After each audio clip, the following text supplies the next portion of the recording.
Fuqarolar nima yutadi mavzusida gaplashmoqchimiz. Haqiqatan ham qiziq savol. 5 karra soliq miqdori ham kichkina pul emas. Fuqarolarning o'rtasida gap yuradi, yerni sotib bo'lmaydi.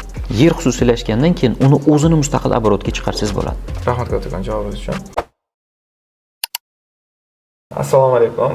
Bizni kuzatayotgan kuzatuvchilarimiz, demak biz o'tgan safar xabaringiz bo'lsa, aynan hujjatsiz yerlar yoki uni xususiylashtirish tartibi yoki misol uchun haqida suhbatlashgandik. Endi bugungi suhbatimizda aynan shuni mantiqiy davom sifatida aynan yerlarni xususiylashtirganda unda fuqarolar nima yutadi mavzusida gaplashmoqchimiz. Demak, bizning mehmonimiz Doniyor Imomniyozov. Endi keling, sizga shu bo'yicha savol berib o'tsam, aynan misol uchun fuqarolar uylarni yoki misol uchun yerlarni xususiylashtirganda nimani yutadi? Haqiqatan ham qiziq savol va bu savol ko'p odamlar tomonidan beriladi. Xo'p, xususiylashtirib oldim. Endi menga nima bo'ladi? Nima yutaman bundan? O'sha oldingi safar aytib o'tgandik, 5 karra solig'ini to'lab xususiylashtiradi. Endi soliq miqdori ham hududlarga qarab farq qilgani bilan 5 karra soliq miqdori ham kichkina pul emas. Xo'p, xususiylashtirdi. Endi nima bo'ladi? Endi o'sha xususiylashtirilgan yer uchastkasi uni xususiy mulki sifatida o'tadi. Bu degani, ana endi yerni erkin oborotga chiqaradi. Mana oddiy fuqarolarning o'rtasida gap yuradi, yerni sotib bo'lmaydi. Haqiqatan ham shunday bo'lgan. Agar yer xususiylashtirilmagan bo'lsa, u yer uchastkasini sotib bo'lmaydi. Siz faqat bino inshootni sotasiz, uni tagidagi yerga nisbatan o'sha meros qilib qoldirilgan murbat egalik qilish huquqi bir shaxsdan boshqa shaxsga erkin o'tib yuraveradi.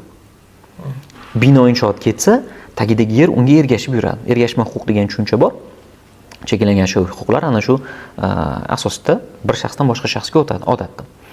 Ana endi yer xususiylashgandan keyin uni o'zini mustaqil oborotga chiqarsangiz bo'ladi. Uni o'zini bemalol sota olasiz. Ustidagi bino inshootni emas, uni tagidagi yerni o'zini ham. Va o'z-o'zidan yer xususiylashtirildimi, endi siz uni oborotga chiqarganingizdan keyin uni qiymati yana oshadi. Chunki asosiy sababi ana endi qishloq xo'jaligiga mo'ljallanmagan yer uchastkalarni xususiylashtirish to'g'risidagi qonunni mazmuniga qaraydigan bo'lsak, bu yer uchastkasiga nisbatan sinos tushmaydi. Asosiy yutuq shunda. Ana shunday. Eng asosiy yutuq ana shunda. Sinos nima degani? Bu bino inshootni tagidagi yer bilamiz davlatniki. O'sha davlat o'zini ehtiyojlari uchun, jamoat ehtiyojlari uchun yer uchastkasini olib qo'yadigan bo'lsa, uning ustidagi bino inshootning haqqini to'lab, sizdan uni tortib olish kerak, olib olish kerak. Va ana endi o'sha me'yor, o'sha rejim sizning yeringizga nisbatan ishlamaydi. Chunki u xususiylashgan. U xususiylashtirilgan yer. Alohida adashmasam o'riqi 781. Alohida qonun bor. Yer uchastkalari olib qo'yilish munosabati bilan jismoniy yuridik shaxslarga kompensatsiya to'lash to'g'risidagi. O'sha qonunning birinchi moddasida aytayapti. Xususiylashtirilgan yer uchastkalariga nisbatan bu qonun ishlamaydi. Ya'ni sinos endi bu xususiy yer uchastkasiga nisbatan o'tmaydi. Xo'p, endi nima bo'ladi? Ana endi siz yer uchastkasini faqat qayta sotishingiz mumkin xolos. Ya'ni boshqacha aytadigan bo'lsak, davlat sizdan faqat uni sotib ola oladi xolos. Endi oldi sotdi shartnomasi haqida gap ketgandan keyin endi u davlat ham fuqarolik huquqini bitta subyekti sifatida munosabatga kirishgandan keyin siz bilan hisoblashishga majbur. Shartnoma erkinligi prinsipini va o'sha fuqarolik qonunchiligida nazarda tutilgan boshqa me'yorlarni mazmuniga ko'ra siz bilan kelishib, savdolashib, ana shundan keyingina sotib ola oladi xolos. Bu ham o'z-o'zidan yerni xususiylashtirilgan shaxsga nisbatan qaysidir ma'noda yutuq beradi.